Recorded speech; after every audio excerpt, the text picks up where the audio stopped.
Friends, once again welcome to my YouTube channel Anand Career Institute. दोस्तों, आज हम discuss करेंगे ऊष्मागतिकी का प्रथम नियम, first law of thermodynamic. First law of thermodynamic क्या है, इसका डेरिवेशन हम ड्राइव करेंगे और इसकी सीमाएं भी हम देखेंगे। तो चलिए दोस्तों स्टार्ट करते हैं। स्टार्ट करने से पहले मैं आपको बता दूं, मैंने BSc second year physical chemistry के नाम से प्लेलिस्ट क्रिएट करके रखी हुई है और इसके आगे के जो पीछे के जो टॉपिक्स थे, थर्मोडायनामिक क्या है, थर्मोडायनामिक की मूल अवधारणाएं क्या हैं, इसकी सीमाएं क्या हैं, और टाइप ऑफ सिस्टम तंत्र कितने प्रकार के होते हैं, और प्रक्रम्स को मैंने डिफाइन किया हुआ है, समदाबी प्रक्रम, समतापी प्रक्रम, समायतनी प्रक्रम, रुद्धोष्म प्रक्रम। इन सारे टॉपिक्स को आप मेरी प्लेलिस्ट में जाकर देख सकते हैं। चलिए आज हम स्टार्ट करते हैं ऊष्मागतिकी का प्रथम नियम। और आप चाहें तो हमारे टेलीग्राम चैनल पे जुड़ सकते हैं, ग्रुप पे जुड़ सकते हैं, जिसके लिंक मैंने अपने डिस्क्रिप्शन बॉक्स में दी हुई है। चलिए स्टार्ट करते हैं। तो हम डेफिनेशन देख लेते हैं। ऊष्मागतिकी का जो प्रथम नियम है वह ऊर्जा संरक्षण का नियम है।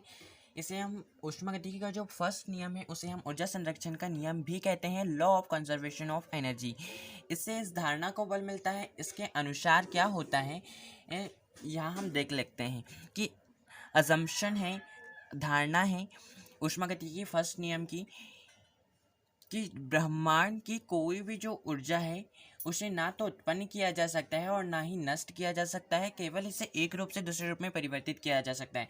इस प्रकार क्या होता है, ब्रह्मांड की जितनी भी ऊर्जा है संपूर्ण ऊर्जा संरक्षित रहती है, कंजर्व्ड रहती है। तो वही फर्स्ट लॉ ऑफ थर्मोडायनामिक में कहा गया है, इसलिए हम इसे ऊर्जा संरक्षण का नियम भी कहते हैं। इसके अनुसार क्या है कि ब्रह्मांड की जो ऊर्जा है वह संरक्षित है, वह कंजर्व्ड है, ना तो इसे उत्पन्न किया जा सकता है ऊर्जा को और ना ही इसे नष्ट किया जा सकता है, परंतु इसे एक रूप से दूसरे रूप में परिवर्तित किया जा सकता है। और यही है ऊष्मागतिकी का प्रथम नियम, first law of thermodynamic.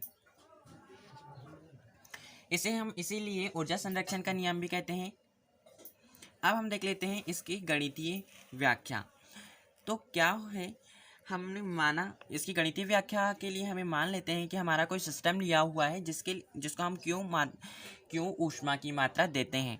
Q को हम एनर्जी को हम क्यू से व्यक्त करते हैं, तो क्यू मात्रा दी जाती है, जिससे जो हमारा सिस्टम है वह प्रारंभिक अवस्था ए में था, तो हमने क्यू ऊष्मा उसे जब दी तो वह अवस्था बी में परिवर्तित हो जाता है। तो वही हमने किया हुआ है। मान लो किसी सिस्टम को ऊष्मा की क्यू मात्रा दी जाती है, जिससे वह सिस्टम अवस्था ए से अवस्था बी में परिवर्तित हो जाता है।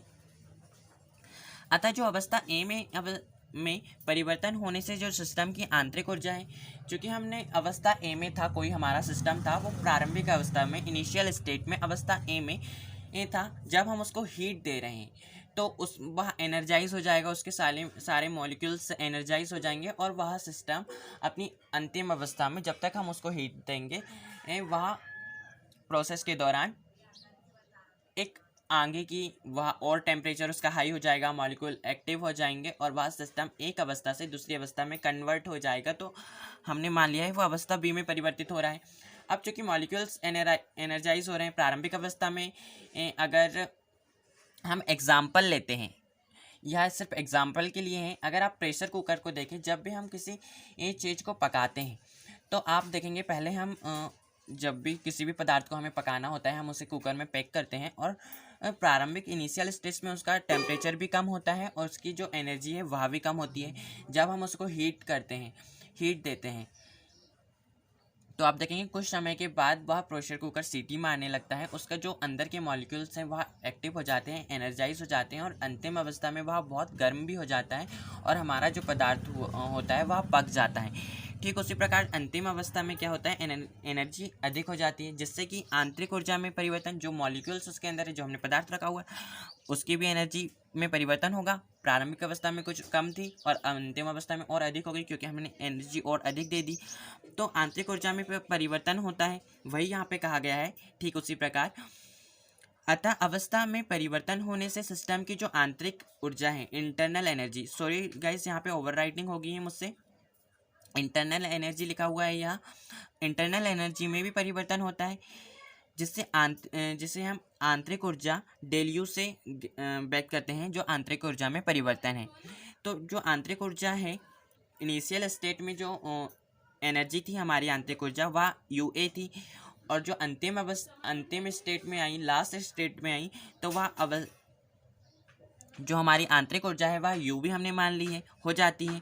अतः जो सिस्टम है इसके द्वारा कार्य भी किया जाता है। जब भी हम किसी सिस्टम में को एनर्जी देते हैं तो उसके मॉलिक्यूल द्वारा कार्य किया जाता है। आप फिर से एग्जांपल में जाइए, जब आप एनर्जी देते हैं तो आप देखेंगे कि जो प्रेशर कुकर है वह जब हमारा पदार्थ पक जाता है तो वह सीटी करता है, सीटी देता है, तो उसके जो गैस है उसके द्वारा कार्य किया जाता है, जिससे कि वह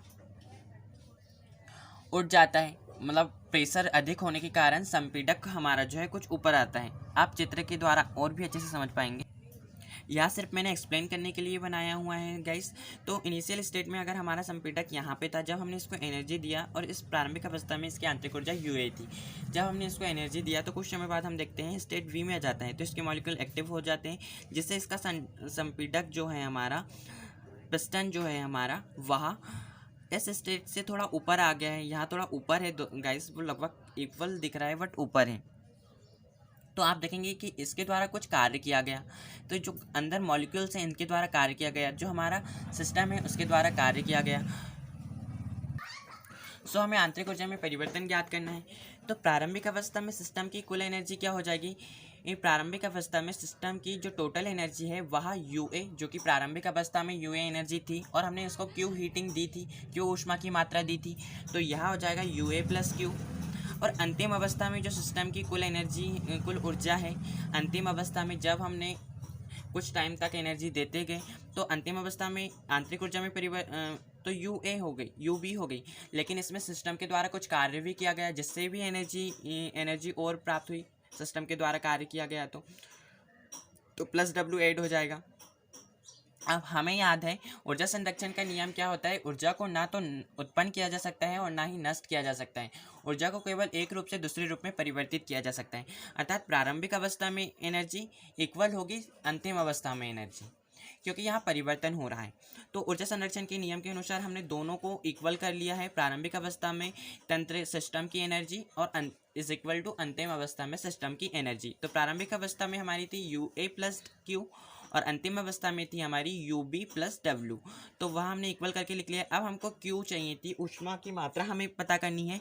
तो जब हम UA को इस तरफ कन्वर्ट कर देंगे तो हमें Q की वैल्यू प्राप्त हो जाएगी। तो Q = क्या हो जाएगा?